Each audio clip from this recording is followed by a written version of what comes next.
Good morning students.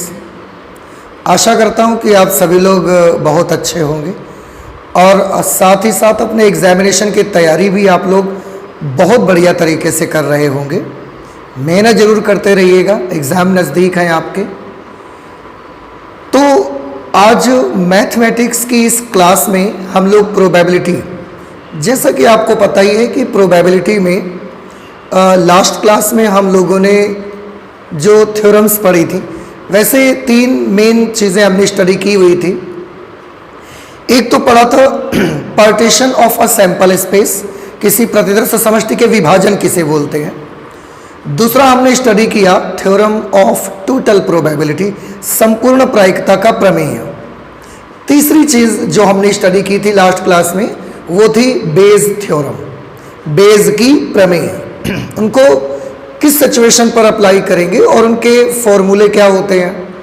और यही नहीं, उन पर बेस्ड हमने कुछ एग्जाम्पल्स भी आपको करके दिखाए। वैसे पिछली क्लास में 2 एग्जाम्पल मैंने किए थे, जो कि एक आपका था थ्योरम ऑफ टोटल प्रोबेबिलिटी पर और दूसरा एग्जाम्पल वही मैंने करके आपको दिखाया था जो कि बेस थ्योरम पर बेस्ड था। फिलहाल दोनों एग्जाम्पल्स लगाने के बाद ये तो क्लियर हो ही गया होगा आप सभी को कि कब हमने theorem of total probability use करनी है और कब हमने बेस थ्योरम का प्रयोग करना है। ठीक है, आज 16th नंबर जो एग्जाम्पल हमने लास्ट क्लास में सॉल्व किया था, उससे आगे के एग्जाम्पल्स सॉल्व करने के लिए हम लोग इस क्लास को पूरा करेंगे। तो देखते हैं, सबसे पहले 16 नंबर के बाद 17 नंबर एग्जाम्पल है, मैं पढ़ूंगा, आप भी ध्यान से देखिए सभी लोग। ठीक है, लिखा हुआ है 3 अभिन्न डिब्बे।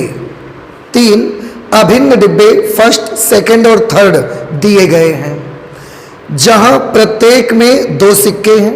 डिब्बे 1 में दोनों सिक्के सोने के हैं, डिब्बे 2 में दोनों सिक्के चांदी के हैं और डिब्बे 3 में एक सोने का और एक चांदी का सिक्का है। तो 3 डिब्बे हैं, तीनों डिब्बों में 2-2 सिक्के पड़े हुए हैं। जो पहला वाला डिब्बा है उसमें के दोनों सिक्के सोने के हैं, दूसरा वाला डिब्बे में दोनों सिक्के चांदी के हैं और तीसरे वाले डिब्बे में एक सोने का सिक्का है और दूसरा चांदी का सिक्का है। एक व्यक्ति यादृच्छया एक डिब्बा चुनता है। एक व्यक्ति है जो यादृच्छया उनमें से किसी एक डब्बे को चुनता है पहले और फिर उसमें से एक सिक्का निकालता है। ठीक है, यदि सिक्का सोने का है तो इस बात की क्या प्रायिकता है कि डिब्बे में से दूसरा सिक्का भी सोने का ही है। उन्होंने बोला कि अगर निकाला गया सिक्का सोने का है, यादृच्छया एक सिक्का निकालता है तो वो सिक्का तो उसने निकाला। अब उसके बाद उन्होंने का जो क्वेश्चन है वो लिखा हुआ है कि अगर सिक्का सोने का है, मतलब ये कि जो सिक्का निकाल दिया गया है वो सिक्का सोने का है, तो इस बात की क्या प्रायिकता है कि डिब्बे में से जो दूसरा सिक्का निकाला जाएगा वो भी सोने का ही होगा। इस बात की आपको प्रोबेबिलिटी पता लगानी है। तो अब आप समझ गए होंगे यहाँ पर, जैसे कि थ्योरम ऑफ टोटल प्रोबेबिलिटी है या बेस थ्योरम है, इन दोनों में ही आपको एक चीज़ बताई गई थी कि यहाँ पर पहले तो सैंपल स्पेस के 3 विभाजन होंगे, 3 पार्टीशन, और एक घटना ऐसी होगी जो तीनों में कॉमन हो सकती होगी। तो यहाँ पर विभाजन कौन बनेगा? विभाजन यहाँ पर बनेगा कि डिब्बे में से जो 3 डिब्बे हैं ना, उन डिब्बों को चुनना, पहले डिब्बे को चुनना, दूसरे डिब्बे को चुनना, तीसरे डिब्बे को चुनना, ये हमारे विभाजन बनेंगे। विभाजन के बाद एक ऐसी इवेंट भी होगी जो प्रतिदर्श समष्टि के संगत होगी, पर वो तीनों विभाजनों में कॉमन हो सकती है, जिसको आप ए से लिखा करते थे।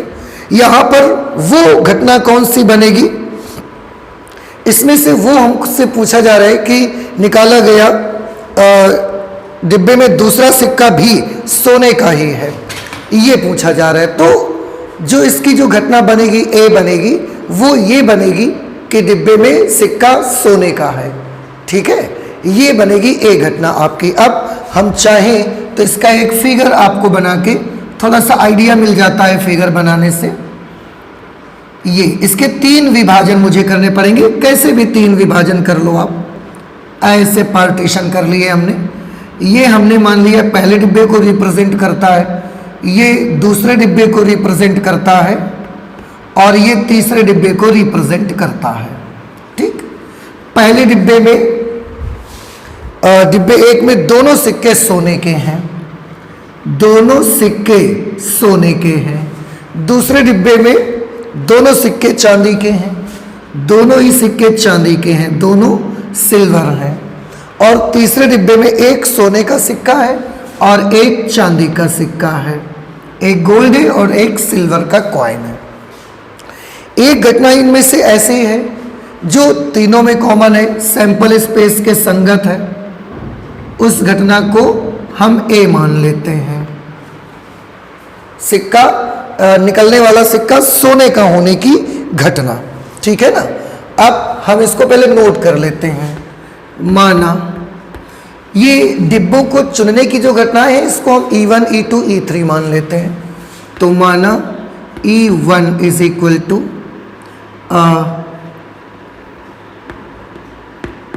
डिब्बे 1 को चुनने की घटना, डिब्बे 1 को चुनने की घटना।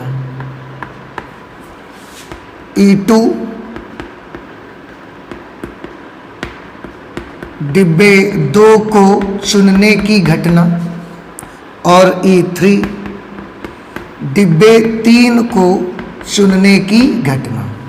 और जो ए हमने मानी है वो मान लिया कि निकाला गया जो सिक्का है वो सोने का होने की घटना।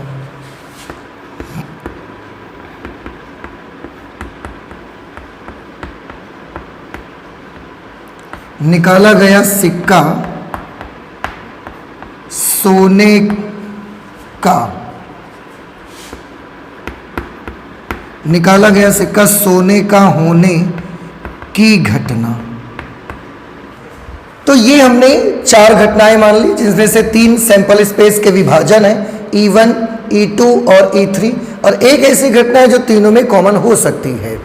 ठीक है, अब सबसे पहले जैसे कि मैंने आपको बताया था कि थ्योरम ऑफ टोटल प्रोबेबिलिटी है या बेस थ्योरम है, इसमें सबसे पहले ना हम ये पता लगाएंगे कि हमको मालूम क्या करना है आखिरकार। अब सबसे पहले मालूम करेंगे किस चीज की प्रोबेबिलिटी हमको चाहिए। देखो यहाँ पर क्वेश्चन जब पढ़ रहे थे एक चीज तो बिल्कुल क्लियर थी कि जब आपने पहला सिक्का निकाला था तो वो सिक्का सोने का ही ज्ञात है। मैं फिर से पढ़ता हूँ, आप फिर से देख लीजिए। लेकिन एक व्यक्ति यादृच्छया एक डिब्बा चुनता है और उसमें से यादृच्छया एक सिक्का भी निकालता है। यदि सिक्का सोने का है, मतलब उसने एक सिक्का निकाला और वो सिक्का उसको काहे का मिला, सोने का। तो इस बात की क्या प्रायिकता है कि डिब्बे में से जो दूसरा सिक्का है वो भी सोने का ही है। अब आपको एक बात तो पता है कि जब एक व्यक्ति ने यादृच्छया एक सिक्का निकाला तो सबसे लास्ट सेंटेंस जो लिखा है वो लिखा है कि यदि सिक्का सोने का है। मतलब ये हमें ज्ञात हो गया है कि व्यक्ति ने सिक्का निकाला है तो वो सिक्का सोने का है, ये बात हमको ज्ञात है। और जो चीज हमको ज्ञात है उसकी जो सिंबल होगा उस घटना का वो नीचे लिखा जाएगा। अब सिक्का सोने का होने की घटना तो ए से रिप्रेजेंट कर रहे हैं तो ए हम नीचे लिखेंगे। अब प्रायिकता किस चीज की निकालनी है, प्रायिकता इस चीज की निकालनी है कि डिब्बे में दूसरा सिक्का भी सोने का है।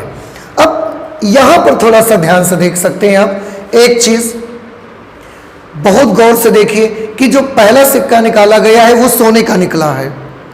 तो प्रायिकता इस चीज की मालूम करनी है कि डिब्बे में दूसरा सिक्का भी सोने का ही है।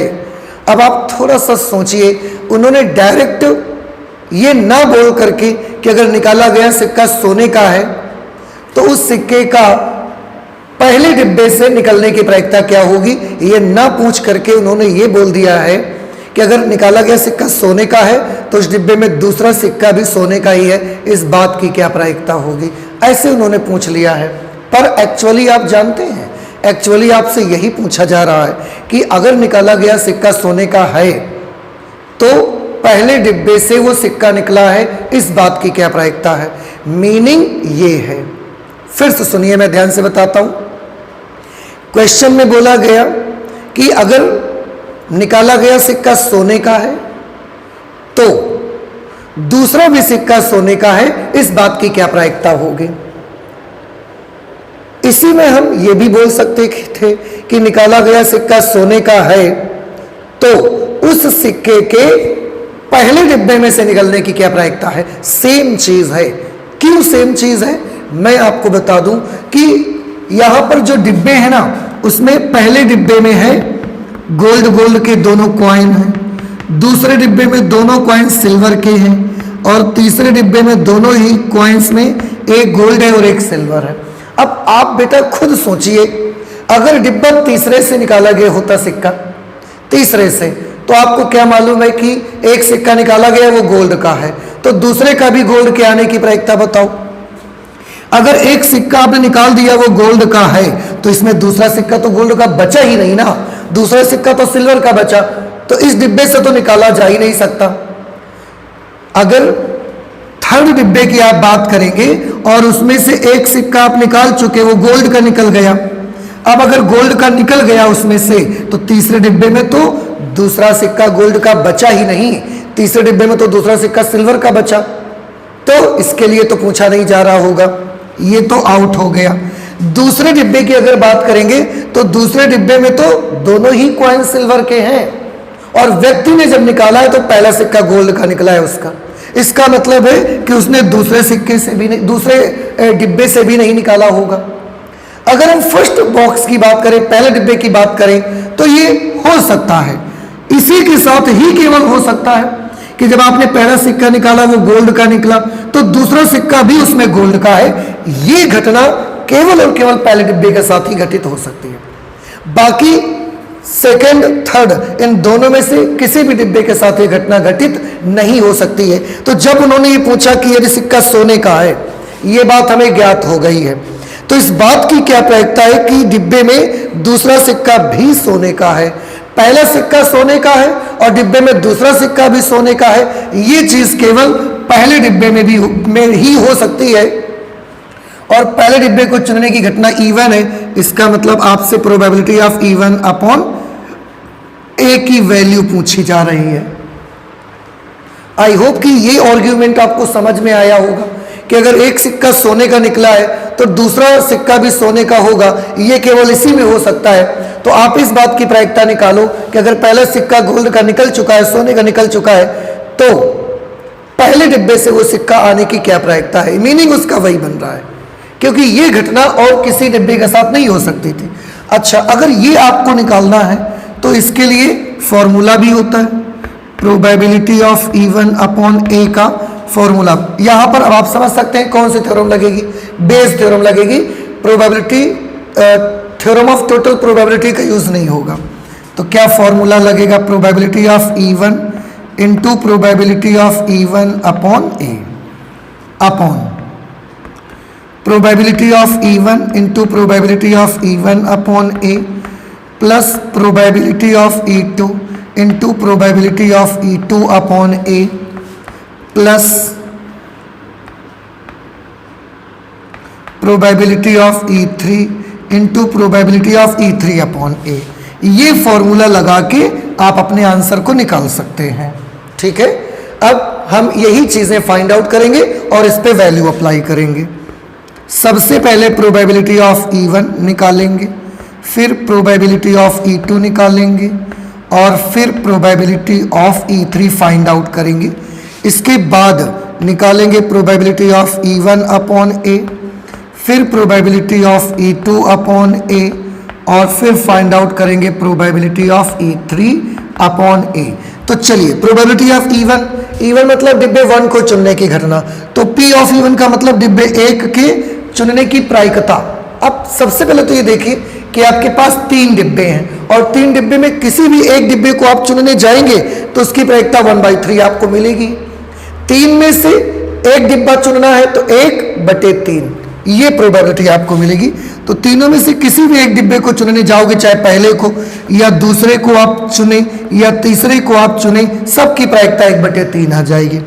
अब इस पर थोड़ा सा गौर कीजिए, हमें इसका मतलब क्या है, हमें ज्ञात है कि सिक्का सोने का है, तो पहले डिब्बे से उसकी निकलने की प्रायिकता क्या होगी, इसका ये मीनिंग है। देखो, अगर सिक्का सोने का है, तो पहले डिब्बे से निकलने की प्रायिकता क्या है? पहले डिब्बे से निकलने की प्रायिकता 100% है, मतलब 1 है सीधे सीधे। क्यों? क्योंकि पहले डिब्बे में जो 2 सिक्के हैं ना, दोनों ही तो सोने के हैं। आप दोनों बार निकालोगे, दोनों बार ही गोल्ड का सिक्का तो आएगा बाहर। क्या ऐसा हो सकता है कि पहले डिब्बे में से कोई संभावना आपको लगती है कि पहले डिब्बे से हम सिक्का निकालेंगे और वो गोल्ड का नहीं निकलेगा? पॉसिबल नहीं है। आप जितनी बार निकालोगे गोल्ड का सिक्का निकलेगा। देख रहे हैं ना?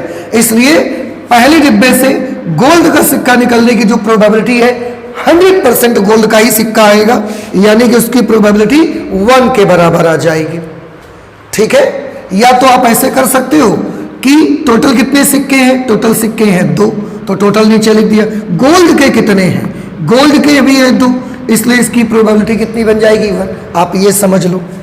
इसका मतलब है सिक्का गोल्ड का है तो दूसरे डिब्बे से निकलने की प्रायिकता। अब दूसरे डिब्बे में तो सिक्का गोल्ड का कोई है ही नहीं, इसलिए दूसरे डिब्बे से सोने का सिक्का निकलेगा, भूल जाइए, इसकी प्रोबेबिलिटी 0 हो जाएगी। क्यों? क्योंकि दूसरे डिब्बे में तो सोने का कोई सिक्का है ही नहीं, तो दूसरे डिब्बे से सोने का सिक्का निकलने की प्रायिकता 0 हो जाएगी।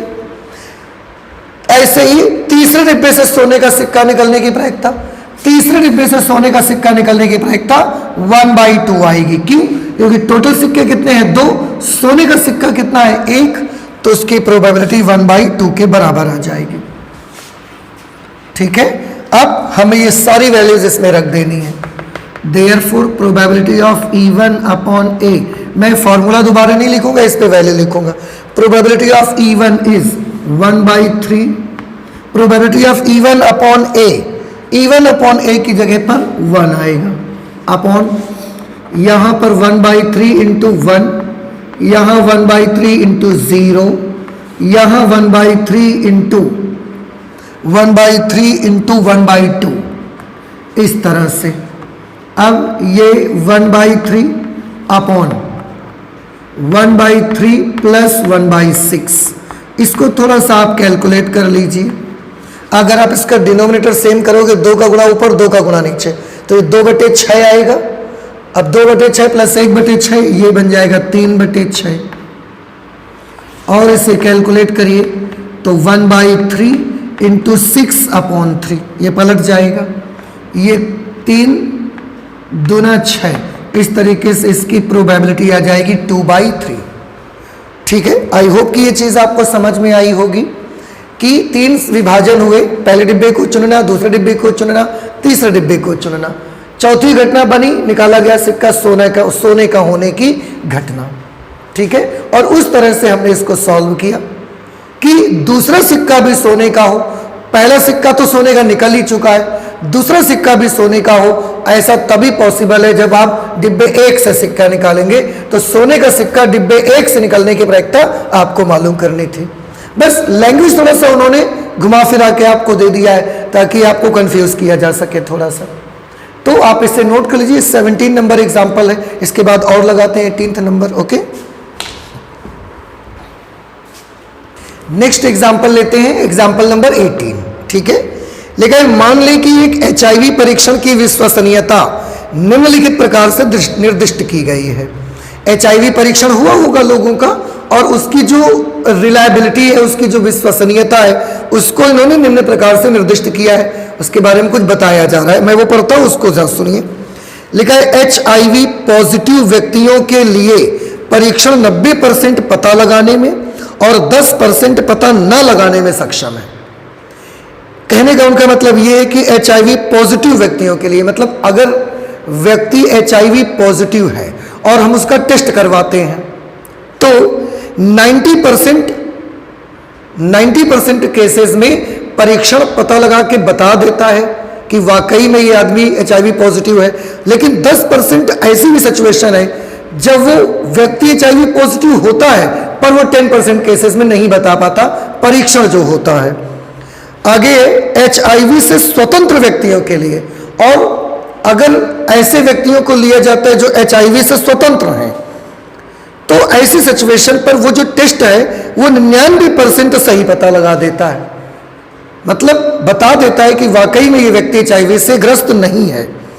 HIV से स्वतंत्र व्यक्तियों के लिए है ना, यानी HIV नेगेटिव बता देता है उनके लिए, जबकि 1% परीक्षित व्यक्तियों के लिए HIV पॉजिटिव बता देता है। मतलब अगर HIV से वो व्यक्ति ग्रस्त नहीं है, फिर भी परीक्षण जो हम करते हैं उसका, वो परीक्षण 99% केसेस में ठीक बता देता है, पर 1% केस उसमें भी ऐसा है कि टेस्ट गलत भी आ सकता है, अर्थात वो व्यक्ति HIV पॉजिटिव नहीं है, फिर भी वो पॉजिटिव बता देता है उसको। कहने का मतलब यूं, अभी तक का इतना जो क्वेश्चन हम पढ़ रहे हैं उसमें से एक बात तो मेरे को बिल्कुल क्लियर हो रही है कि व्यक्ति का वास्तव में HIV पॉजिटिव होना और ना होना एक अलग बात है, पर उसका जब परीक्षण करेंगे तो परीक्षण भी HIV पॉजिटिव बताएगा या नहीं बताएगा, ये एक अलग चीज है। फिर से सुनिए कि व्यक्ति HIV से ग्रस्त है वाकई में या वाकई में वो ग्रस्त नहीं है, ये एक अलग चीज है, पर परीक्षण का ये बताना कि कोई भी व्यक्ति HIV पॉजिटिव है, ये एक अलग बात है। क्यों? क्योंकि परीक्षण कभी कभी गलत हो भी सकता है। परीक्षण कभी कभी आपने देख रहे हैं कुछ परसेंटेज में वो गलती कर देता है। जो व्यक्ति HIV पॉजिटिव हैं उनमें 90% केसेस में तो सही बता देता है कि वो पॉजिटिव है, पर 10% केसेस में गलती भी कर देता है, पॉजिटिव व्यक्ति को बता देता है कि ये पॉजिटिव नहीं है। दूसरी चीज, और जो व्यक्ति HIV से स्वतंत्र है, जब हम उनका टेस्ट करवाने जाते हैं तो 99% केसेस में ठीक बता देता है, पर 1% केस ऐसा भी है कि व्यक्ति को HIV नहीं है, पर आपका परीक्षण बताएगा कि ये पॉजिटिव है। तो ये गलतियां भी हैं उस टेस्ट में। इसीलिए मैंने बोला कि दो बातें क्लियर हो रही हैं, व्यक्ति का HIV वाकई में HIV पॉजिटिव होना या ना होना अलग चीज है, और टेस्ट का ये बताना कि व्यक्ति HIV पॉजिटिव है वो एक अलग चीज है। आगे, एक बड़ी जनसंख्या जिसमें 0.1% व्यक्ति HIV से ग्रस्त है।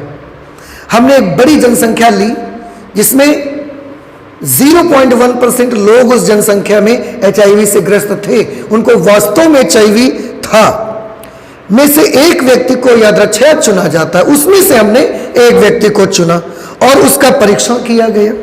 परीक्षण किए जाने पर जो रोग विज्ञानी था उसने ये बताया HIV की उपस्थिति बताता है।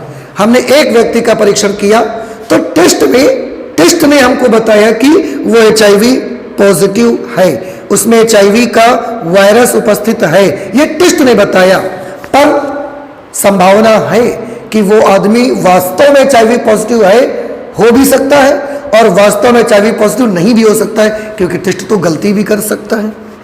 तो हमने क्या किया, एक बड़ी जनसंख्या ली जिसमें से 0.1% व्यक्ति HIV से ग्रसित है, 99.9% व्यक्ति को HIV नहीं है, 0.1% को HIV है।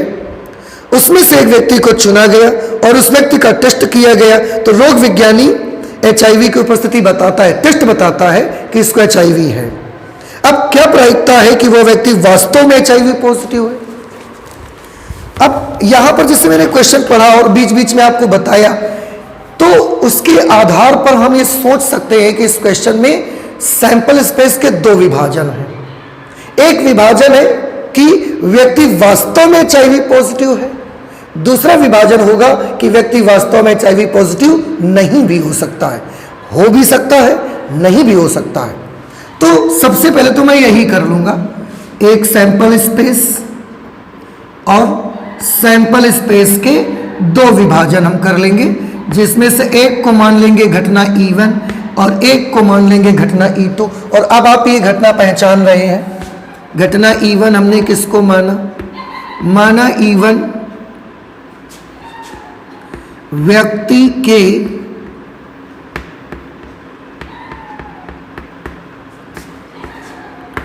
वास्तव में HIV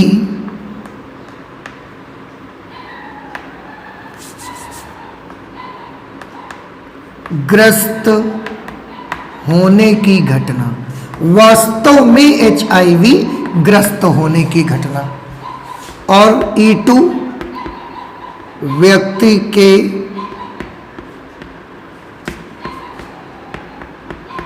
वास्तव में HIV ग्रस्त न होने की घटना। ये हमने दो मान लिया कि भीड़ में से जो इंसान को आपने चुना है वो वास्तव में एचआईवी ग्रस्त हो भी सकता है, और ऐसा भी हो सकता है कि वास्तव में एचआईवी ग्रस्त ना हो। और एक घटना तीसरी आज माननी पड़ेगी ऐसी जो दोनों में कॉमन होगी, दोनों में कॉमन होगी, मतलब हमको इसको मानना पड़ेगा परीक्षण के द्वारा ये बताया जाने की घटना कि व्यक्ति एचआईवी पॉजिटिव है, ये मानना पड़ेगा हमको।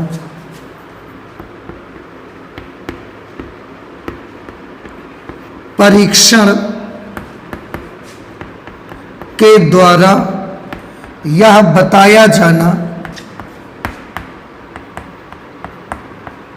कि व्यक्ति एचआईवी पॉजिटिव है, एचआईवी पॉजिटिव है या एचआईवी ग्रस्त है, आप ये लिख सकते हैं। अब देखिए ये घटना दोनों में कॉमन हो सकती है। कैसे? अगर व्यक्ति एचआईवी से ग्रस्त है वास्तव में, तो आपका टेस्ट बता सकता है कि वह एचआईवी ग्रस्त है। अगर व्यक्ति एचआईवी से ग्रस्त नहीं है, टेस्ट तो तब भी बता सकता है ना कि वो एचआईवी से ग्रस्त है, क्योंकि टेस्ट तो गलतियां कर सकता है। उन्होंने परसेंटेज भी दिया है उसका टेस्ट की गलती करने का। अब हमने परीक्षण के द्वारा यह बताया जाने, परीक्षण के द्वारा यह बताए जाने की घटना कि व्यक्ति एचआईवी ग्रस्त है, ये हमने क्यों लिया? क्योंकि लास्ट में आप देखिए इन्होंने लिखा है कि एक व्यक्ति यादृच्छिक चुना जाता है और उस व्यक्ति का परीक्षण किए जाने पर रोग विज्ञानी एचआईवी की उपस्थिति बताता है। वो बताता है कि इसके शरीर में एचआईवी वायरस है। तो वही हमने लिया कि परीक्षण के द्वारा यह बताया जाने की घटना कि व्यक्ति एचआईवी से ग्रस्त है, उसी को हमने अपनी कॉमन इवेंट ले लिया है। ठीक, अब हमको पता क्या लगाना है, सबसे पहले तो ये हम देखेंगे। अब मैं क्वेश्चन पढ़ूंगा, फिर से आप देखिएगा। लिखा हुआ है एक व्यक्ति यादृच्छिक चुना जाता है, उसका परीक्षण किए जाने पर रोग विज्ञानी एचआईवी की उपस्थिति बताता है। परीक्षण देख के बताता है ना कि वह एचआईवी से ग्रस्त है। इसका मतलब ये बात आपको मालूम हो गई है कि परीक्षण ने ये कह दिया है कि एचआईवी ग्रस्त है, और जब परीक्षण कह देता है कि एचआईवी ग्रस्त है, उस घटना को तो हमने ए माना है। तो ये वाली हमको घटना मालूम है कि परीक्षण हुआ, टेस्ट हुआ, और टेस्ट में ये आ गया निकल के कि वो आदमी एचआईवी से ग्रस्त है, ये ज्ञात हो गई हमको। अब हमको प्रायिकता किस चीज की निकालनी है? तो क्या प्रायिकता है कि वह व्यक्ति वास्तव में एचआईवी पॉजिटिव है? आपको प्रायिकता चाहिए कि व्यक्ति वास्तव में एचआईवी ग्रस्त है। वास्तव में एचआईवी ग्रस्त होने की घटना को E1 से लिख रहे हैं, इसलिए प्रायिकता तो आपको E1 की चाहिए। फिर से टेस्ट में ये आया है कि व्यक्ति एचआईवी से ग्रस्त है, तो वाकई में वो आदमी एचआईवी से ग्रस्त है, इस बात की प्रायिकता आपको निकालनी है। प्रोबेबिलिटी ऑफ E1 अपॉन ए की वैल्यू। अब प्रोबेबिलिटी ऑफ E1 अपॉन ए का फॉर्मूला क्या होगा? आई होप कि ये चीज समझ में आ गई होगी। अगर आपको नहीं समझ में आई है तो वीडियो को दोबारा से पीछे करके आप देख सकते हैं कि क्या बताया गया है। फिलहाल ये बड़ी सिंपल सी चीज है। व्यक्ति एचआईवी पॉजिटिव हो भी सकता है, नहीं भी हो सकता है, उसको हमने E1 E2 से मान दिया वास्तव में। अब परीक्षण जो बताएगा कि वो एचआईवी पॉजिटिव, उसको हमने ए से मान लिया। अब हमको ये मालूम है कि व्यक्ति एचआईवी पॉजिटिव है, तो वो वास्तव में एचआईवी, परीक्षण ने ये कहा कि एचआईवी पॉजिटिव है, तो वो रियल में एचआईवी पॉजिटिव है, इस बात की प्रायिकता आपको चाहिए। E1 अपॉन ए की प्रोबेबिलिटी चाहिए। अब इसका फॉर्मूला क्या होगा? फॉर्मूला होगा probability of E1 into probability of A upon E1 upon probability of E1 into probability of A upon E1 plus probability of E2 into probability of A upon E2। इसकी ये value आपको निकालनी है। इसमें formula ये है, इसी में सारी वैल्यूज आपको लिखनी है। अब 1 बाई 1 इनकी वैल्यूज निकालो पहले, तब आप लिख सकते हैं probability of E1, probability of E2, probability of A upon E1 और probability of A upon E2। ठीक है। अब प्रोबेबिलिटी ऑफ E1 का मतलब है व्यक्ति के वास्तव में एचआईवी ग्रस्त होने की घटना। अब इन्होंने देखिए थोड़ा सा इसमें लिखा गया है, क्वेश्चन को आप पढ़ेंगे तो पता लगेगा। लिखा गया है कि HIV पॉजिटिव व्यक्तियों के लिए परीक्षण 90% पता लगाने में और 10% पता न लगाने में सक्षम है। HIV से स्वतंत्र व्यक्तियों के लिए परीक्षण 99% सही पता लगाता है, जबकि 1% व्यक्तियों के लिए HIV पॉजिटिव बता देता है। एक बड़ी जनसंख्या जिसमें 0.1% व्यक्ति HIV ग्रस्त हैं। देखो यहां से आपको मिलेगा प्रोबेबिलिटी ऑफ इवन का मतलब क्या है, आप थोड़ा सा देखिए। व्यक्ति के वास्तव में HIV ग्रस्त होने की घटना है इवन, तो P ऑफ इवन का क्या मतलब है, व्यक्ति के वास्तव में HIV ग्रस्त होने की प्रायिकता। और व्यक्ति वास्तव में HIV ग्रस्त है उसके लिए उन्होंने दिया है कि एक बड़ी जनसंख्या जिसमें 0.1% व्यक्ति HIV ग्रस्त हैं। तो एक बड़ी जनसंख्या में 0.1% लोग HIV से ग्रस्त, और हमको यहां पर क्या चाहिए, वास्तव में HIV से ग्रस्त होने की प्रायिकता। तो वास्तव में HIV ग्रस्त होने वाले कितने लोग हैं, 0.1% लोग हैं। ये क्वेश्चन को आप जब पढ़ेंगे बार बार, एक बार, दो बार, चार बार पढ़ेंगे, फिर क्वेश्चन आपके दिमाग में चढ़ेगा कि ऐसा यहां से क्यों लिया जा रहा है। भाई मैं फिर से बता दूं, इवन क्या दिखाता है, व्यक्ति के वास्तव में HIV ग्रस्त होने की घटना दिखाता है। तो इसका क्या मतलब है, व्यक्ति के वास्तव में HIV ग्रस्त होने की पॉसिबिलिटी, उसकी प्रोबेबिलिटी। और उन्होंने साफ लिखा है कि एक बड़ी जनसंख्या जिसमें 0.1% व्यक्ति HIV से ग्रस्त हैं। एक बड़ी जनसंख्या हमने ली, उसमें 0.1% लोग HIV से ग्रस्त हैं, ठीक है। अब 0.1% का क्या मतलब हुआ, 0.1% का मतलब हुआ 0.1/100। अब 0.1/100 को अगर आप सॉल्व करेंगे तो ये आपको मिलेगा, इसको थोड़ा सा मैं ऐसा दूर कर लेता हूं, 0.1%। 0.1% का मतलब है 0.1/100 या 0.0, एक अंक पे है, अब 3 अंक पे हो जाएगा ऐसा। अच्छा, इसके बाद प्रोबेबिलिटी ऑफ E2 का मतलब क्या है, हमने क्या माना है, व्यक्ति के वास्तव में HIV ग्रस्त ना होने की घटना। अब आप खुद समझ सकते हैं, अगर एक बड़ी जनसंख्या में 0.1% लोग वास्तव में HIV से ग्रस्त हैं, तो कितने लोग ऐसे बचे जो HIV से ग्रस्त नहीं है, 99.9% लोग बचे। तो E2 का मतलब है HIV से ग्रस्त ना होने की घटना। तो P ऑफ E2 का मतलब है HIV से ग्रस्त ना होने की प्रायिकता, संभावना। तो उसके लिए कितने लोग हैं, 99.9% लोग ऐसे। अब अगर 0.1% लोग HIV से ग्रस्त हैं तो 99.9% लोग होंगे जो HIV से ग्रस्त नहीं होंगे। इसको जब आप सॉल्व करेंगे तो 99.9/100 करना पड़ेगा, और इस तरीके से 2 अंक का दशमलव उधर खिसक जाएगा, 0.999 ये आ जाएगा।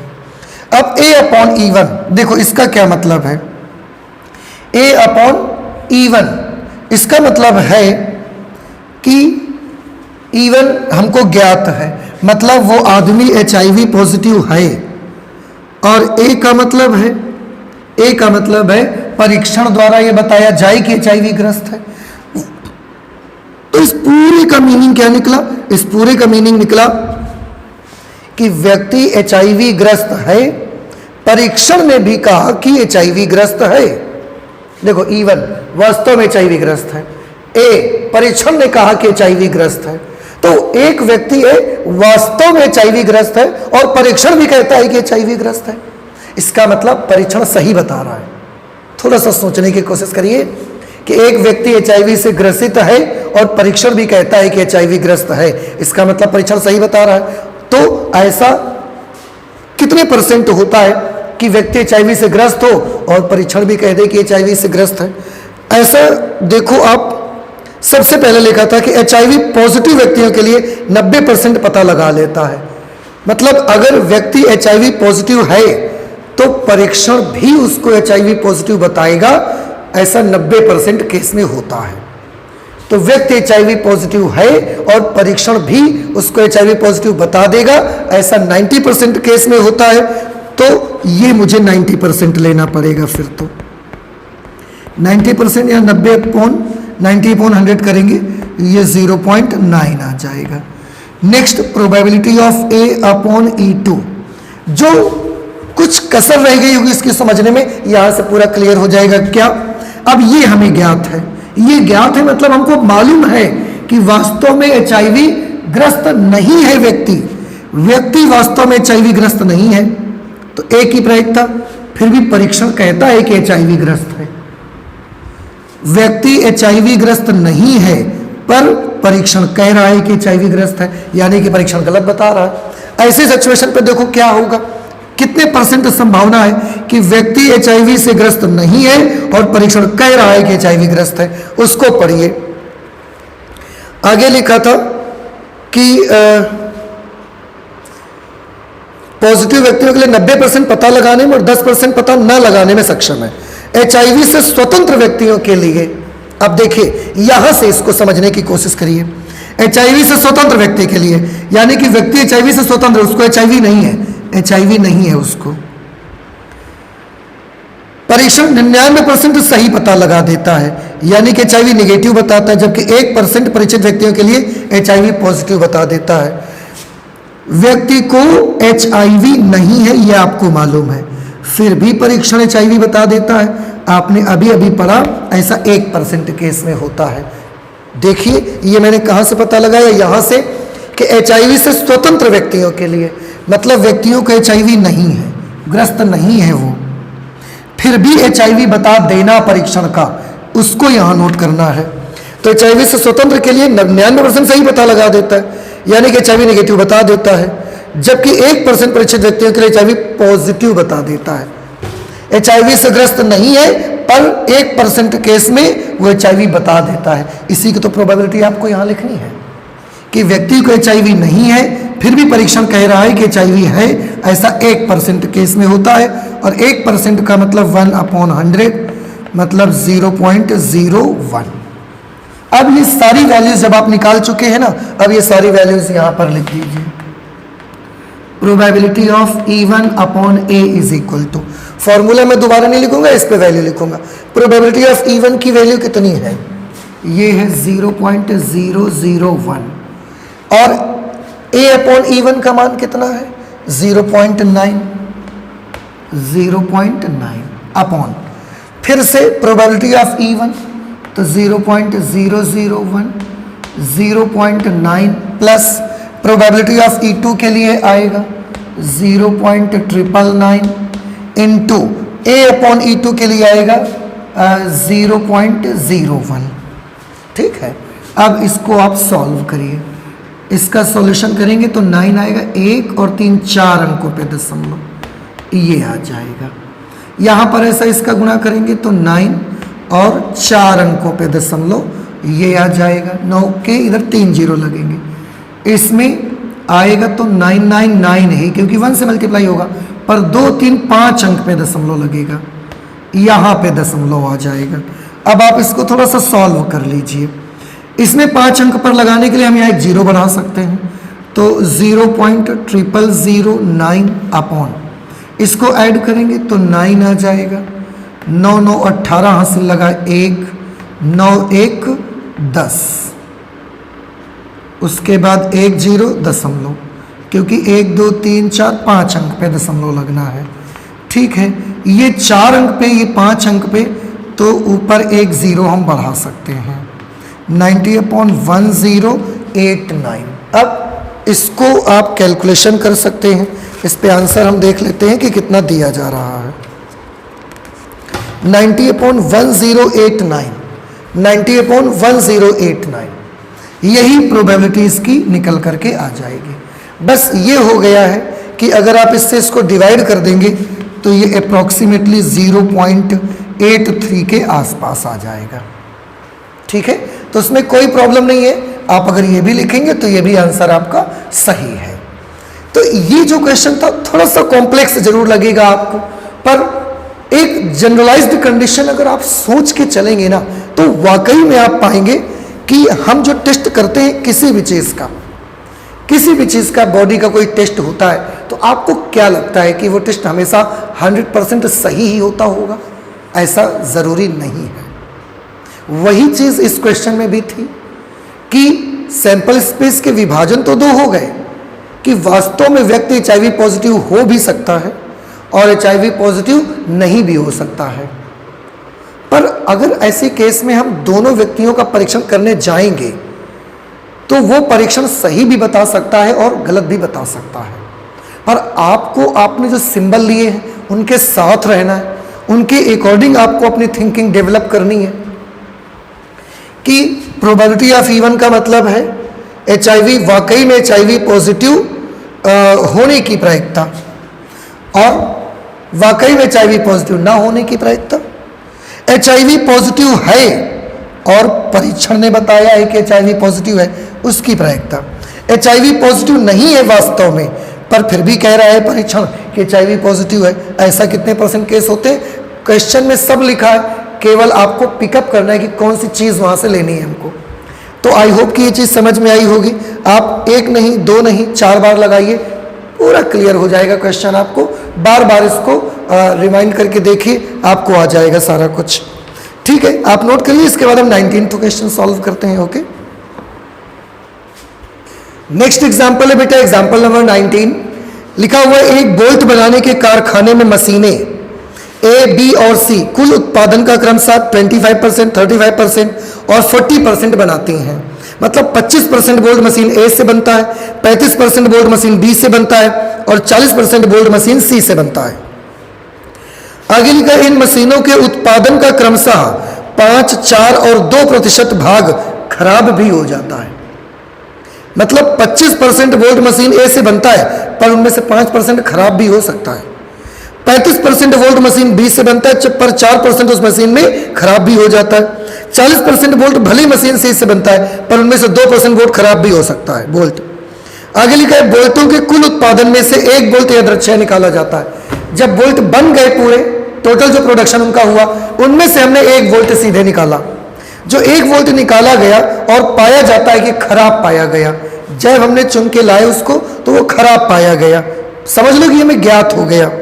तो इसकी क्या प्रायिकता है कि यह बोल्ट मशीन B द्वारा बनाया गया है? बहुत सिंपल क्वेश्चन है बेटा, मैं यहीं पर आपको लगा के दिखाता हूं, आप ध्यान से देखिएगा।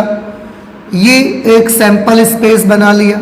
अब आज आप समझ गए होंगे कि सैंपल स्पेस के 3 विभाजन है फिलहाल, क्योंकि 3 मशीनों पर वर्क होता है। एक बोल्ट A बनाने वाली एक मशीन B है और तीसरी मशीन कौन सी C है। तो सबसे पहले यहीं से स्टार्ट करेंगे। एग्जाम्पल नंबर ये हमारा है 19। सबसे पहले माना जो इवन घटना है, ये मान लिया कि मशीन A के द्वारा जो घटना इवन है, ये मान लेते हैं कि ये प्रदर्शित करती है कि बोल्ट मशीन A के द्वारा बना है। बोल्ट मशीन A द्वारा बना है। E2 बोल्ट मशीन B द्वारा बना है और E3 मान लेते हैं कि बोल्ट मशीन C द्वारा बना है। ठीक, और एक जो चौथी घटना माननी है जो इन तीनों में कॉमन हो सकती है, वो ये है कि बोल्ट खराब है। क्योंकि आप लास्ट में बेटा आप देखें तो आपको पता लगेगा कि जब आप पूरा क्वेश्चन पढ़ेंगे और लास्ट में लिखा हुआ है कि एक बोल्ट यादृच्छिक निकाला जाता है और वो खराब पाया जाता है। इसका मतलब हमने बोल्ट निकाला और वो खराब है, ये बात हमें ज्ञात है। तो जो बात ज्ञात है उसका भी तो हमको एक बनाना पड़ेगा।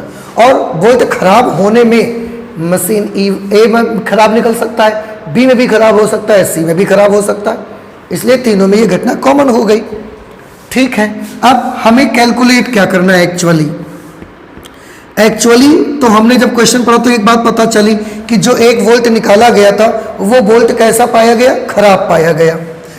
ये हमें ज्ञात है, तो वोल्ट खराब है, ये बात हमें ज्ञात है तो नीचे लिख दिया। अब उन्होंने बोला इसकी क्या प्रायिकता है कि ये वोल्ट मशीन B द्वारा बना है। मशीन B द्वारा बनने की घटना को किससे लिख रहे हैं? E2।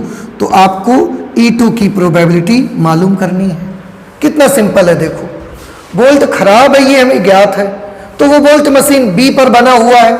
मशीन B पर वोल्ट बनने की घटना किससे लिखते हैं? E2। तो हमको E2 की प्रायिकता चाहिए और वोल्ट खराब है यानी कि A हमें ज्ञात है, ये हमको चाहिए। अब अगर ये चाहिए तो इसका फॉर्मूला क्या होगा? इसका फॉर्मूला होगा probability of E2 upon A। 3 इस विभाजन है, तो आपको लेना पड़ेगा probability of E2 into probability of A upon E2 upon probability of E1 into probability of A upon E1 plus probability of E2 into probability of A upon E2 plus probability of E3 into probability of A upon E3। ये formula है, इस पे सारी values लिखेंगे और answer निकल के आ जाएगा। अब हम पहले ये सारी वैल्यूज तो निकालें। प्रोबेबिलिटी ऑफ E1 की वैल्यू, प्रोबेबिलिटी ऑफ E2 की वैल्यू, प्रोबेबिलिटी ऑफ E3 की वैल्यू, फिर probability of A upon E1, probability of A upon E2 और probability of A upon E3। ठीक, अब प्रोबेबिलिटी ऑफ E1 का मतलब क्या है? E1 का मतलब है बोल्ट मशीन A द्वारा बना है, तो मशीन A के द्वारा बोल्ट के बनने की प्रायिकता, उसके बारे में दिया है कि बोल्ट मशीन A पर बना है, इसकी प्रायिकता 25% है। 25%, यानी कि 25/100 आप कर सकते हैं, 1/4 आप कर सकते हैं, या 25/100 आप लिख दें। बोल्ट मशीन B के द्वारा बना है, इसकी प्रायिकता क्या है? तो मशीन B पर बोल्ट बनने की प्रोबेबिलिटी है 35%। 35% चांस है कि वो बोल्ट जो है वो मशीन B पर बना होगा। और मशीन C पर बोल्ट के बनने की प्रायिकता क्या है? मशीन C पर बोल्ट के बनने की प्रायिकता है 40%, यानी कि 40/100। अब इसको ध्यान से देखिएगा, E1 आपको ज्ञात है, E1 ज्ञात है, मतलब हमें ये मालूम है कि बोल्ट मशीन A पर बना है, और A का मतलब खराब है। इसका मतलब ये हुआ कि मशीन A पर बोल्ट बना है, ये हमें मालूम है, और वो खराब है, इस बात की प्रायिकता। सीधी सीधी भाषा में हम ये बोल सकते हैं कि मशीन A पर बना बोल्ट खराब होने की प्रायिकता। तो मशीन A पर बनने वाले बोल्ट के खराब होने की प्रायिकता 5% है। क्वेश्चन में लिखा हुआ है, देखो आप पढ़ करके। 5% मतलब 5/100 लिखा नहीं है उन्होंने। इन मशीनों के उत्पादन का क्रमशः 5%, 4% और 2% खराब है। मशीन A से जो बनते हैं बोल्ट, बनते टोटल 25% है, लेकिन उनमें से 5% खराब भी हो सकते हैं। ऐसे ही मशीन B पर जो बोल्ट बनते हैं उनके खराब होने की प्रायिकता 4% है, मतलब 4/100। और मशीन C पर जो बोल्ट बनते हैं उन पर बोल्ट खराब हो जाने की प्रायिकता 2% है, तो इसके लिए हम 2/100 यहाँ पर लिखेंगे। ठीक है, आई होप कि ये चीज़ आपको समझ में आई होगी। अब यही सारी वैल्यूज आप इस पे अप्लाई कर देंगे, इनकी जगहों पर आप वैल्यू लिखेंगे। अब ये काम हम नहीं करेंगे, ये काम आपको करना है, क्योंकि वैल्यू लिख के कैलकुलेट करना है, तो ये आप करिए। अगर आंसर नहीं आता है तो आप हमें बताएंगे, हमने फॉर्मूला बता दिया, सारी वैल्यूज बता दी हैं, आपको रखनी है, कैलकुलेट कर लेनी है। ठीक है, आ जाएगा आपका आंसर। ओके, इसके बाद क्वेश्चन नंबर 20 पर आ जाते हैं। क्वेश्चन नंबर 20 देखिए। ठीक है, लिखा हुआ है एक डॉक्टर को एक रोगी को देखने आना है, मतलब एक पेशेंट है और डॉक्टर उसको देखने आ रहा है, आएगा। पहले के अनुभवों से ज्ञात है, मतलब उन डॉक्टर के साथ लोगों का पहले का जो एक्सपीरियंस है उससे वो लोग जानते हैं कि उसके ट्रेन, बस, स्कूटर या किसी अन्य वाहन से आने की प्रायिकता, मतलब वो डॉक्टर ट्रेन से भी आ सकते हैं, बस से भी आ सकते हैं, स्कूटर से भी आ सकते हैं, या अन्य कोई वाहन का भी इस्तेमाल करके वो यहाँ तक आ सकते हैं। और उन वाहनों से, ट्रेन से उनके आने की प्रायिकता 3/10 है, बस से आने की प्रायिकता 1/5 है, स्कूटर से आने की प्रायिकता 1/10 है, और अन्य वाहन से आने की प्रायिकता 2/5 है। अब इसके साथ ये भी बताया गया कि यदि वह ट्रेन, बस या स्कूटर से आते हैं, अगर वो ट्रेन से, बस से या स्कूटर से आते हैं तो उनके देर से आने की प्रायिकताएं होंगी 1/4, 1/3, 1/12। मतलब अगर वो ट्रेन से आते हैं तो लेट हो जाएंगे, इस बात की प्रायिकता 1/4 है। अगर वो बस से आते हैं तो लेट होने की प्रायिकता 1/3 है, और अगर वो स्कूटर से आते हैं तब उनके लेट होने की प्रायिकता 1/12 है। परंतु किसी अन्य वाहन से आने पर उसे देरी नहीं होती। मतलब अगर वो किसी और वाहन से आ जाएंगे, इन वाहनों के अलावा, ट्रेन, बस और स्कूटर के अलावा, तो वो लेट नहीं होते कभी। अब क्वेश्चन में है, यदि वह देर से आया, ये चीज हमको पता है कि वो देर से आए, तो उसके ट्रेन से आने की क्या प्रायिकता होगी। अब देखिए, आपको करीब करीब समझ में आने लगना चाहिए कि यहां सैंपल स्पेस के 4 विभाजन बनेंगे।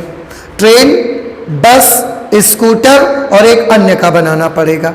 और एक जो 5वीं घटना आपको लेनी पड़ेगी, वो लेनी पड़ेगी, जैसे उन्होंने बताया कि यदि वह देर से आया, तो ये बात तो हमको मालूम हो गई ना कि वो देर से आए हैं, तो आपको पता लगाने कि उनके ट्रेन से आने की क्या प्रायिकता होगी।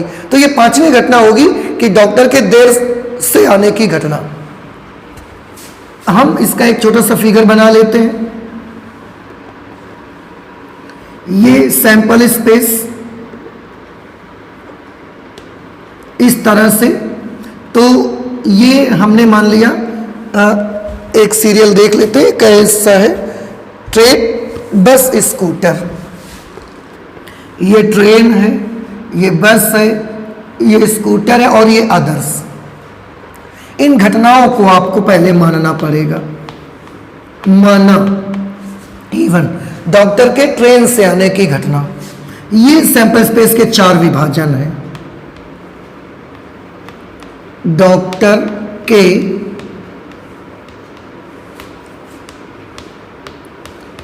ट्रेन से आने की घटना, ठीक। इसी तरह से E2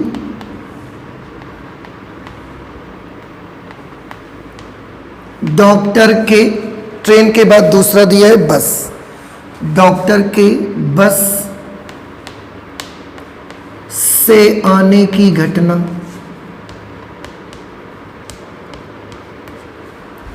E3 डॉक्टर के स्कूटर से आने की घटना, E4 डॉक्टर के अदर वाहन से आने की घटना। ये हमने मान लिया।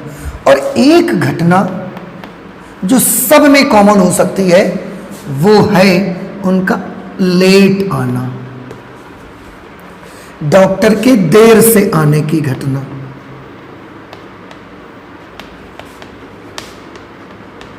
डॉक्टर के देर से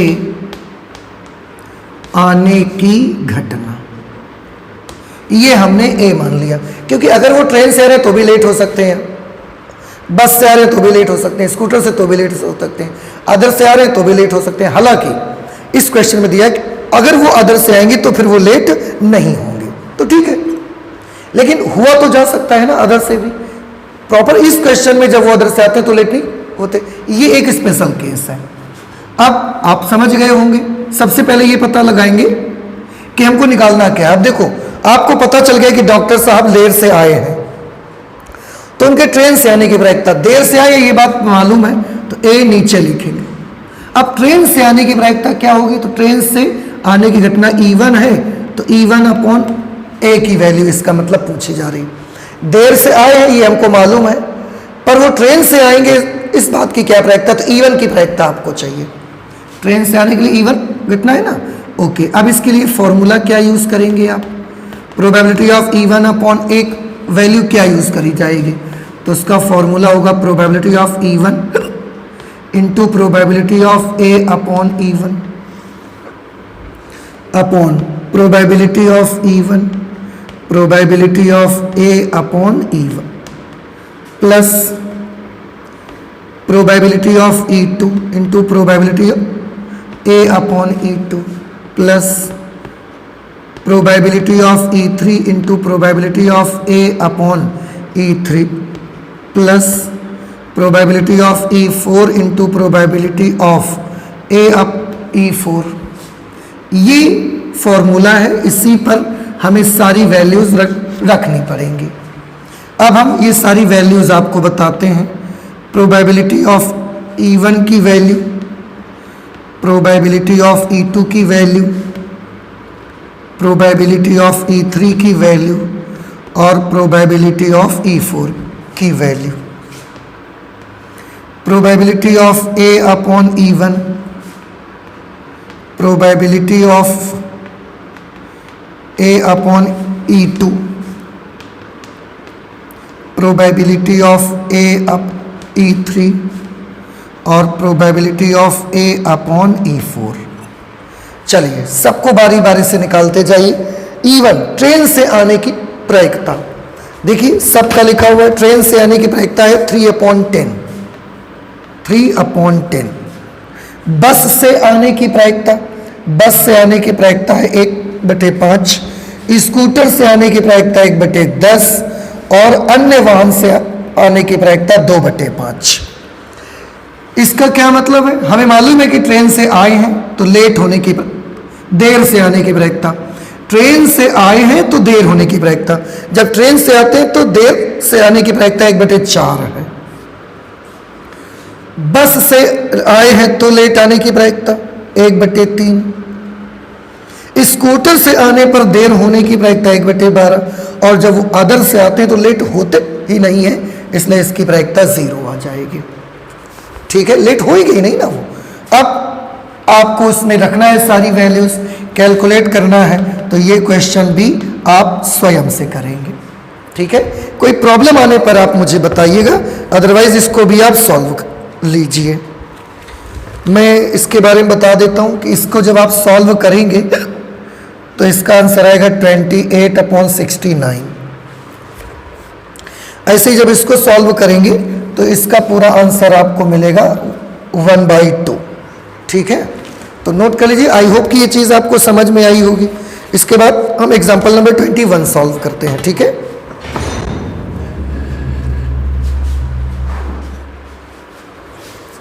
एग्जाम्पल नंबर 21 में है, एक व्यक्ति के बारे में ज्ञात है कि वह 4 में से 3 बार सत्य बोलता है। साफ मतलब इसका पता चलता है कि 4 में से 3 बार सही बोलता है, तो सही बोलने की उसकी प्रायिकता है 3/4। मैं इसको नोट ही कर लेता हूं।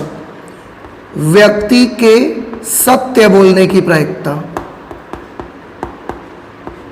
व्यक्ति के सत्य बोलने की प्रायिकता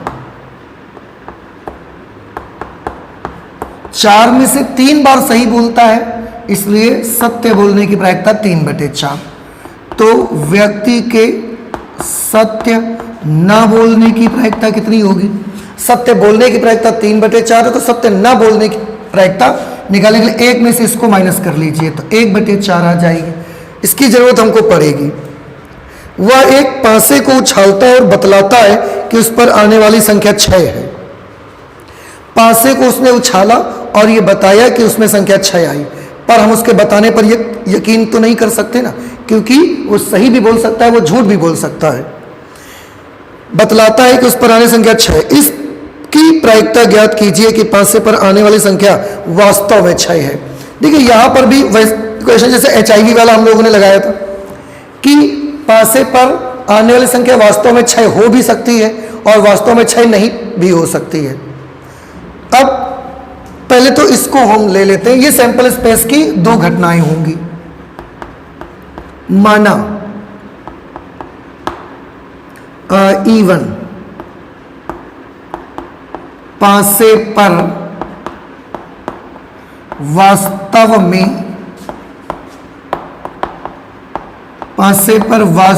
में 6 आने की घटना, और E2 पासे पर वास्तव में 6 ना आने की घटना।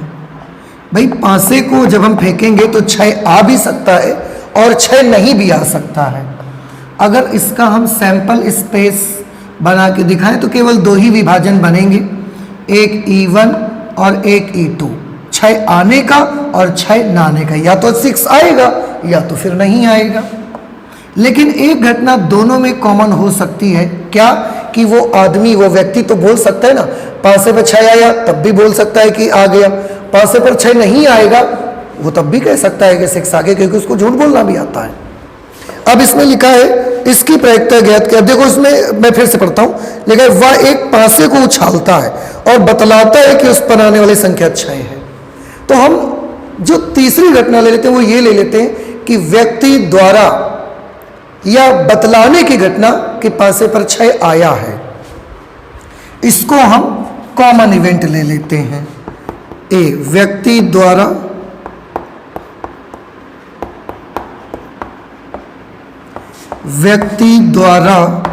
यह बतलाने की घटना कि पासे पर 6 आया है,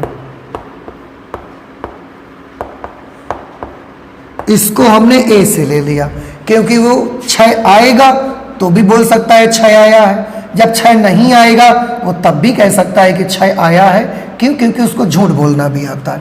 अगर 6 आने पर वो कह रहा है कि 6 आया है तो वो सच बोल रहा है, लेकिन 6 नहीं आया और फिर भी कह रहा है कि 6 आया है तो वो झूठ भी तो बोल रहा है। ये हो सकता है। अब इतनी सारी चीजें होने के बाद हमें निकालना क्या रहेगा, ये पहले पता लगाइए।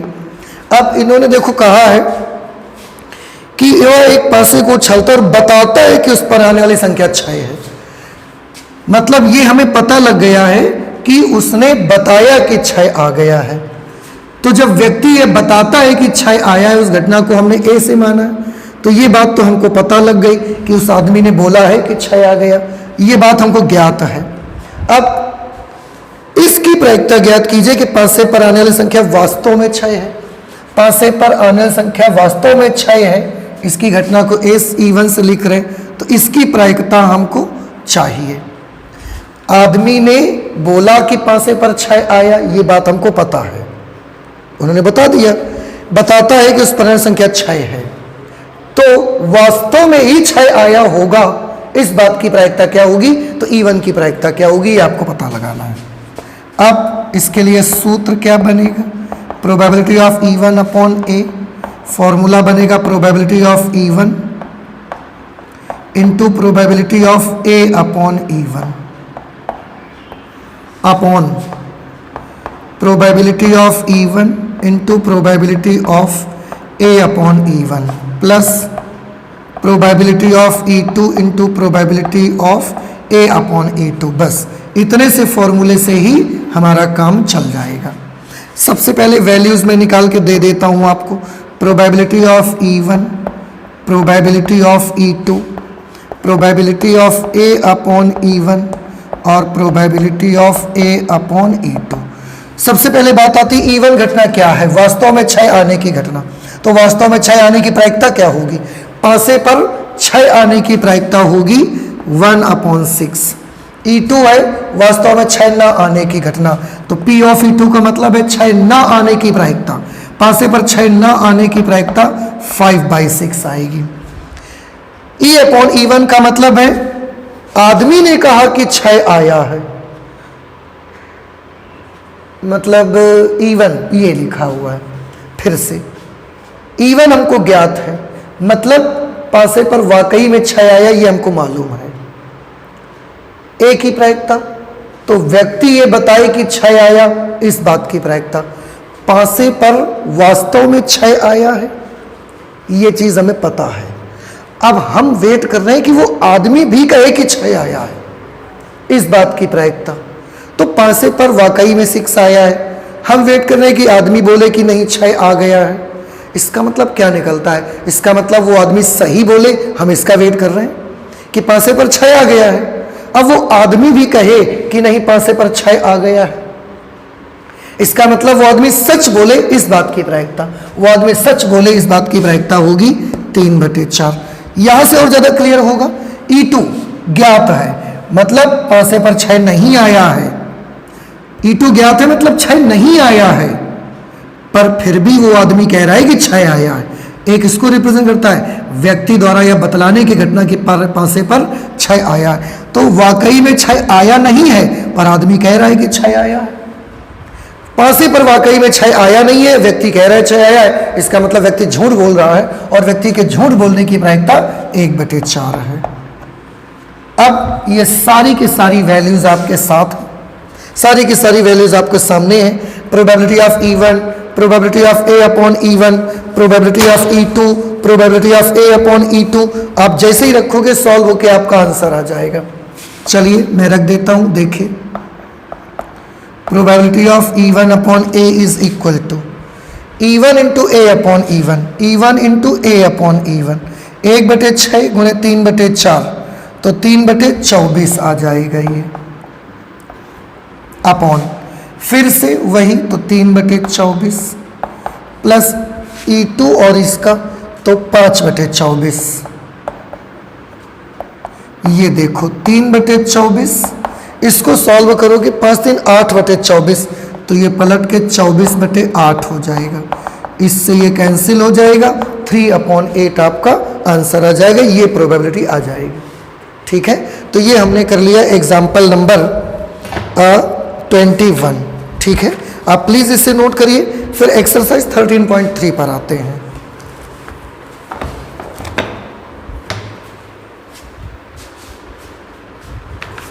एक्सरसाइज 13.3 पर है बेटा। पहला क्वेश्चन मैं पढ़ रहा हूं, आप ध्यान से देखिएगा। लिखा है एक कलश में 5 लाल और 5 काली गेंदें हैं। एक कलश है, उसमें हमारे पास एक बॉक्स है, उसमें 5 लाल गेंदें हैं और 5 काली गेंदें हैं। यादृच्छया एक गेंद निकाली जाती है, इसका रंग नोट करने के बाद पुनः कलश में रख दी जाती है। सिंपल सी चीज है, आप जब गेंद निकालोगे तो या तो रेड निकलेगी या तो ब्लैक निकलेगी। पुनः निकाले गए रंग की 2 अतिरिक्त गेंदें कलश में रखी जाती हैं। जिस कलर की बॉल आई होगी उसी रंग की 2 एक्स्ट्रा एडिशनल बॉल्स हम उसमें और डाल देते हैं अलग से, तथा कलश में से एक गेंद निकाली जाती है। दूसरी गेंद की लाल होने की क्या प्रायिकता है? देखिए यहां पर जो प्रायिकता पूछी जा रही है वो ये पूछी जा रही है कि दूसरी गेंद लाल हो, इस बात की प्रायिकता ज्ञात करें। पहली बार में कौन सी बॉल निकली है इसका हमें कोई मतलब नहीं है। और ऐसी सिचुएशन पर अगर आप देखें, मैं फिर से वही फिगर आपको बना के दिखाऊंगा। ये सैंपल स्पेस है। सैंपल स्पेस में एक साइड में रेड बॉल्स का ग्रुप हो सकता है और एक साइड में ब्लैक बॉल्स का ग्रुप हो सकता है। तो और अब देखो थोड़ा ध्यान से सोचिएगा कि हो सकता है जब हम पहली बार निकालेंगे तो रेड बॉल निकले, हो सकता है पहली बार निकालेंगे तो ब्लैक बॉल निकले, पर उन्हें जो प्रायिकता चाहिए वो दूसरी बार रेड बॉल आने की प्रायिकता चाहिए। दूसरी बार रेड बॉल का आना ये दोनों में कॉमन हो सकता है। क्यों?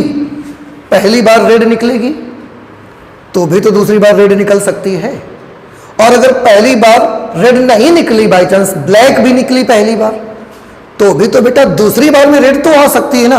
रेड का आना तो दोनों में पॉसिबल है। पहली बार अगर रेड निकल रही है तो दूसरी बार भी रेड आ सकती है। पहली बार अगर ब्लैक निकल रही है तो दूसरी बार तो रेड आ ही सकती है।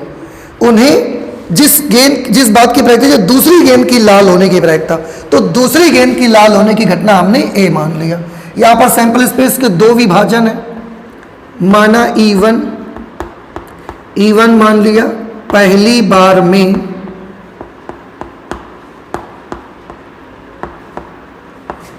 पहली बार में लाल गेंद का निकलना, E2 हमने मान लिया। दूसरी बार में नहीं, पहली बार में, क्योंकि पहली बार में लाल गेंद भी निकल सकती है और पहली बार में काली गेंद भी निकल सकती है। सॉरी, पहली बार में काली गेंद का निकलना, ठीक। और ये एक ऐसी कॉमन घटना है जिसको हम मान ले रहे हैं दूसरी बार में लाल गेंद निकलने की घटना। बेटा यही देखिए मैं आपको समझाना चाहता हूं, पहली बार में कोई भी कलर गेंद का आए पर दूसरी बार में तो लाल हम निकाल सकते हैं ना, समझ रहे हैं? तो इसलिए पहली बार में लाल भी आ सकती है, पहली बार में काली भी आ सकती है, पर दूसरी बार में तो हमको लाल ही चाहिए। तो दूसरी बार में लाल गेंद निकलने की घटना ये हमने ए मान लिया। क्वेश्चन के मुताबिक उन्होंने पूछा है कि दूसरी गेंद की लाल होने की क्या प्रायिकता होगी। दूसरी गेंद की लाल होने की क्या प्रायिकता, ये आपसे पूछी गई है। अब ऐसा सब होते हुए भी आप समझ सकते हैं कि इसमें कौन सा फॉर्मूला लगेगा। इसमें फॉर्मूला आपका लगेगा theorem of total probability. Probability of A का फॉर्मूला आएगा probability of E1 into probability of A upon E1 plus probability of E2 into probability of A upon E2, ये फॉर्मूला लगेगा। अब इस पे आने वाली सारी वैल्यूज अगर देखें तो probability of E1, probability of E1 का मतलब है पहली बार में लाल गेंद का निकलना। अब आप खुद सोचिए, पहली बार जब जाएंगे और लाल गेंद का निकलना, टोटल गेंदें उसमें कितनी है, 5 लाल और 5 काली है, तो पहली बार में लाल गेंद निकलेगी, इस बात की क्या प्रायिकता होगी। टोटल है 10, लाल है 5, तो पहली बार में लाल गेंद निकलेगी, इस बात की प्रायिकता आएगी 1/2। पहली बार में काली गेंद निकलने की प्रायिकता क्या होगी, E2 पहली बार में काली गेंद ना, तो जब पहली बार निकालने जाओगे तो काली गेंद निकलने की प्रायिकता क्या होगी, वो भी 5/10 मतलब 1/2 आएगी। फिर A अपॉन E1 निकालेंगे। A अपॉन E1 हमको पता चल चुका है कि पहली बार में लाल गेंद निकले थे, पहली बार में लाल गेंद निकली थी, तो दूसरी बार में लाल गेंद निकलने की क्या प्रायिकता होगी। अब क्वेश्चन के बीच वाले पोर्शन का यहाँ पर जरूरत पड़ेगी आपको। आपने देखा कि जिस रंग की बॉल पहले निकली थी वो बॉल तो हम उसमें डाल ही देते हैं, 2 उसी कलर की और बॉल हम उसमें डाल देते हैं। तो अब इसको देख के क्या लगता है कि पहली बार में हमें ये मालूम है कि पहली बार में लाल गेंद निकली है, E1 का मतलब पहली बार में लाल गेंद निकली है, तो दूसरी बार में लाल गेंद निकलने की क्या प्रायिकता होगी। इसको थोड़ा सा सोचिए। अब आपने बॉल निकाली और पहली बार में लाल बॉल आ गई, तो वो तो आपने डाल दिया उसमें, वहां तो 5 लाल और 5 काली और हैं ही अभी, और फिर उसी रंग की 2 एक्स्ट्रा बॉल आपने और डाल दी, यानी कि लाल निकली थी तो लाल आपने 2 और डाल दी। तो अब लाल वाली कितनी हो गई, लाल वाली हो गई 7, काली वाली अभी भी 5 ही है। ऐसी सिचुएशन पर लाल गेंद का निकलना, तो टोटल हो गई अब 12, लाल वाली हो गई 7। Probability of A upon E2, इसे फिर से एक बार देख लो बेटा। ये हमें मालूम है कि पहली बार में लाल गेंद निकली है, तो दूसरी बार में लाल, अब जब पहली बार आपसे लाल निकली होगी तो वो तो 5 लाल और 5 काली थी ना, पहली बार आपसे लाल निकल गई तो वो तो आपने डाल ही दी, 2 और गेंदें उसी में डाल दी आपने, लाल रंग की, जिस कलर की निकलेगी उसी रंग की आपने डाली है। तो लाल वाली 5 तो थी, 2 और एडिशनल कर दी, 7 बॉल हो गई लाल की, तो लाल हो गई 7, टोटल कितनी हो गई 12, क्योंकि 5 5 10 पहले से थी, 2 आपने एक्स्ट्रा डाली है। अब इसका मतलब क्या है, इसका मतलब है कि पहली बार में काली गेंद निकली है, तो दूसरी बार में लाल बॉल निकलने की क्या प्रायिकता होगी। अब सोचिए, अगर पहली बार में आपसे काली गेंद निकल आएगी तो वो गेंद तो आप उसी में डाल ही देंगे, 2 काली गेंदें और डालना है क्योंकि क्वेश्चन की डिमांड है। तो उसमें बॉक्स में काली गेंदें कितनी हो गई, काली गेंदें अब 7 हो गई, लाल तो अभी भी 5 है, इसलिए लाल गेंद निकलने की, हमको लाल बॉल निकलने की, तो इस बार लाल गेंद निकलने की प्रायिकता 5/12 ही रहेगी, क्योंकि उस सिचुएशन पे जब पहली बार में काली गेंद निकलेगी 2 काली एक्स्ट्रा और डाल देंगे आप, टोटल तो 12 हो जाएंगी, पर लाल तो 5 ही रहेंगी, एक्स्ट्रा जो डाली है वो काली वाली डाली, लाल वाली नहीं डाली आपने, लाल 5 ही है, तो 5/12। अब आप इसको रखेंगे, सॉल्व करेंगे। Therefore probability of A, E1 और A अपॉन E1, E1 और A अपॉन E1 इन दोनों का गुणा हो जाएगा, तो यह आ जाएगा 7/24, प्लस ऐसे ही E2 और A अपॉन E2 इनका गुणा हो जाएगा, तो यह आ जाएगा 5/24, 12/24, 1/2। तो इस घटना की प्रायिकता क्वेश्चन नंबर 1 का आंसर 1/2 के बराबर आ जाएगा, 13.3 1/2, ठीक है ना। आई होप कि ये चीज आपको समझ में आ गई होगी। कैलकुलेशन आप अपने हिसाब से कर सकते हो। इसके बाद next question number 2। Question number 2 में लिखा है एक थैले में 4 लाल और 4 काली गेंदें हैं, एक अन्य थैले में 2 लाल और 6 काली गेंदें हैं, दोनों थैलों में से एक को यादृच्छया चुना जाता है और उसमें से एक गेंद निकाली जाती है। क्वेश्चन इतना पड़ा है तो हमको आइडिया कुछ मिलने लगा है कि इसमें 2 विभाजन है, पहले थैले को चुनना E1, दूसरे थैले को चुनना E2। इसके बाद आगे लिखा है इनमें से एक गेंद निकाली जाती है जो कि लाल रंग की है। अब देखो ये बात मालूम है कि गेंद लाल रंग की है, तो इस बात की क्या प्रायिकता है कि गेंद पहले थैले से निकाली गई है। आपको आई होप कि समझ में आने लगा होगा। माना E1 पहले थैले को चुनने की घटना, पहले थैले को चुनने की घटना, ठीक। E2 दूसरे थैले को चुनने की घटना, दूसरे थैले को चुनने की घटना। और एक घटना जो दोनों में कॉमन हो सकती है वो ये लाल रंग की गेंद निकलना। देखो इन्होंने बोला है ना कि एक गेंद निकली जाती जो कि लाल रंग की है, तो ये घटना में मालूम हो गई कि जो हमने बॉल निकाली है वो लाल रंग की है, और जो ज्ञात हो गई है उसको नीचे लिखना पड़ेगा। तो गेंद का लाल रंग का होना, इसको हम ए मान लेते हैं। लाल रंग की गेंद का निकलना, लाल रंग की गेंद का निकलना, यह घटना दोनों में कॉमन हो सकती है। ये इस बॉक्स से भी निकल सकती है, इस बॉक्स से भी निकल सकती है।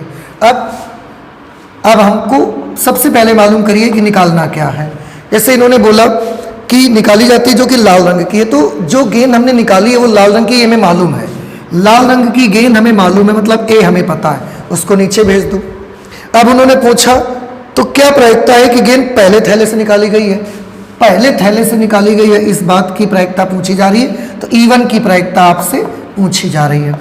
सबसे पहले इसका फॉर्मूला क्या बनेगा, दो विभाजन है इसलिए फॉर्मूला आ जाएगा probability of E1 into probability of A upon E1 upon probability of E1 into probability of A upon E1 plus probability of E2 into probability of A upon E2।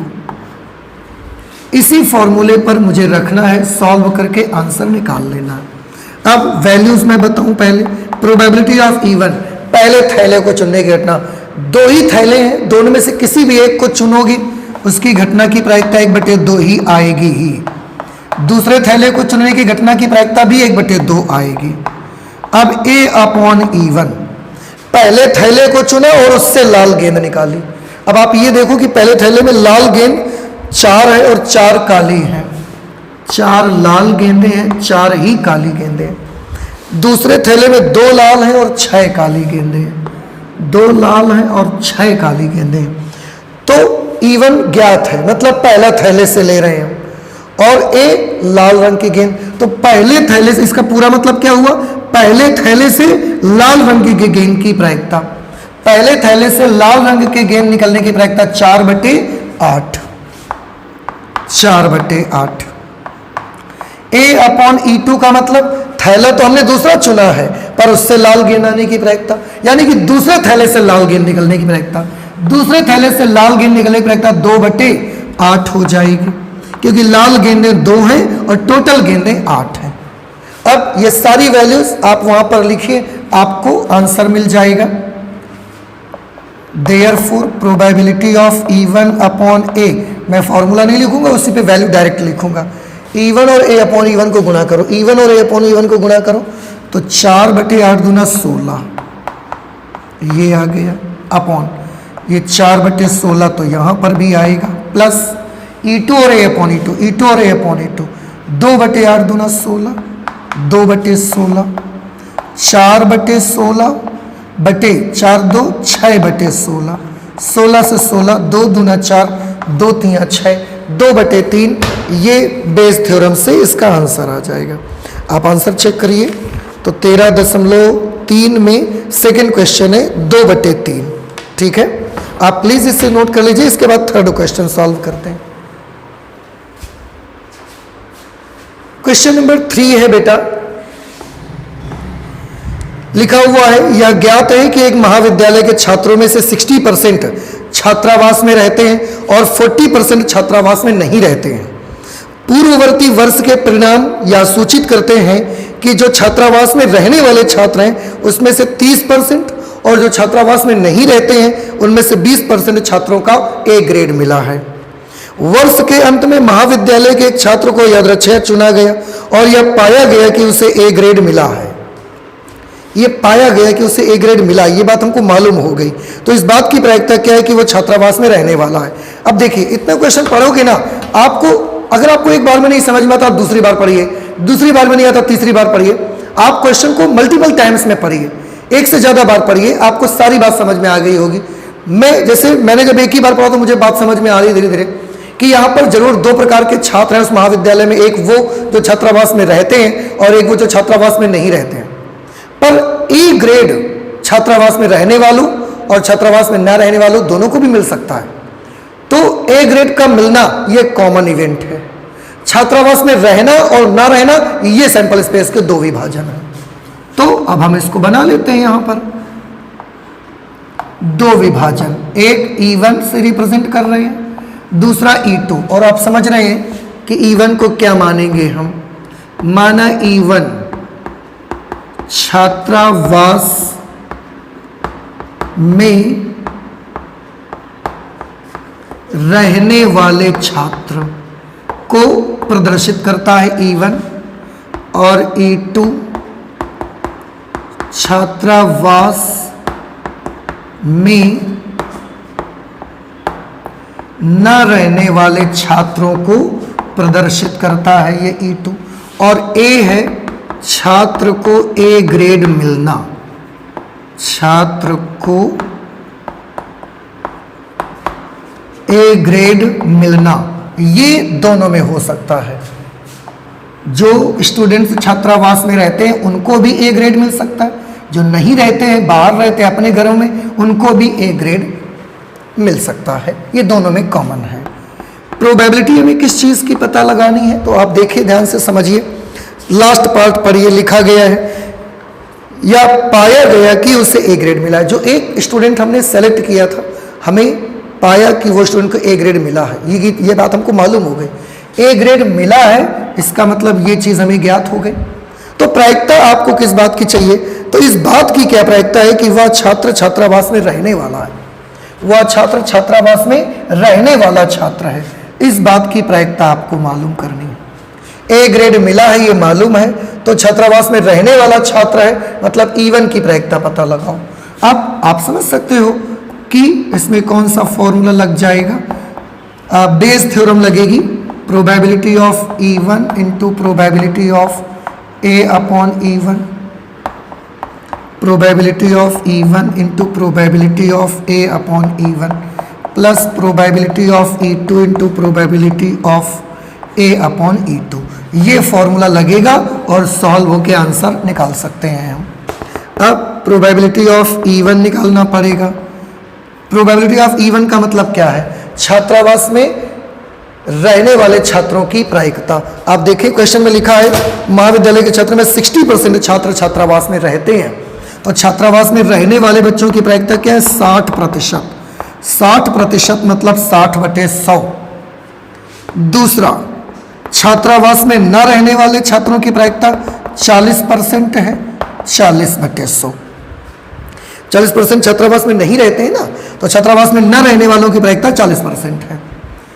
फिर probability of A upon E1, A upon E1, इसका मतलब छात्र छात्रावास में रहता है, ये हमें पता है, छात्रावास में रहने वाला है लड़का, वो स्टूडेंट छात्रावास में रहने वाला, ये हमको मालूम है। तो ए ग्रेड मिला है, इस बात की क्या प्रायिकता है, ये भी क्वेश्चन में लिखा है। परिणाम सूचित करते हैं कि छात्रावास में रहने वाले छात्रों में से 30% और न रहने वालों में से 20% को ए ग्रेड मिला। मतलब जो स्टूडेंट छात्रावास में रहते हैं उनमें से 30% बच्चों को ए ग्रेड मिल जाता है, पूर्व परिणाम बताते हैं, और जो छात्र छात्रावास में नहीं रहते उनमें से 20% बच्चों को ए ग्रेड मिलता है। ये हमें वहाँ के पहले वाले रिजल्ट से पता चलता है। इसका क्या मतलब है, बच्चा छात्रावास में रहने वाला है और उसको ए ग्रेड मिला है, छात्रावास में रहने वालों में से ए ग्रेड मिला है, तो छात्रावास में रहने वालों में से कितनों को ए ग्रेड मिल जाता है, लगभग 30% को। तो इस बात की प्रायिकता 30% होगी, 30/100। और जब हम probability of A upon E2 निकालने जाएंगे, इसका मतलब है कि स्टूडेंट छात्रावास में रहता नहीं है फिर भी उसको ए ग्रेड मिला है, तो छात्रावास में जो नहीं रहते हैं उनको ए ग्रेड मिलता है। ऐसा 20% केसेस में होता है। तो 20/100 आप सब में एक जीरो कैंसिल करवा सकते हैं और अब वैल्यू लिख सकते हैं। Probability of E1 upon A is equal to E1 into A upon E1, E1 into A upon E1, 6/10 गुणे 3/10, तो 6 तियाँ 18/100।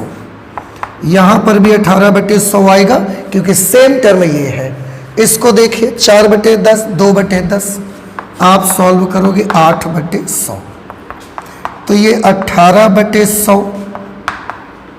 इसको आप जब सॉल्व करोगे 18/100, 8/100, तो ये 26/100 आएगा और वो पलट जाएगा 100/26। ये कैंसिल हो गया, 2 से 9 बार में ये कट जाएगा, 13 टाइम्स में कट जाएगा, 9/13 इसकी प्रोबेबिलिटी आ जाएगी। इसको हम चेक करते हैं, देखते हैं। 13.3, 9/13, ये आपका क्वेश्चन नंबर 3 हो गया। Exercise 13.3 question number 3। एक्सरसाइज 13.3 के क्वेश्चन नंबर 4 और उसके आगे के क्वेश्चंस जो भी आपके सिलेबस में हैं 2022 में, वो सारे क्वेश्चंस के वीडियोस हमारे चैनल पे पड़े हुए हैं।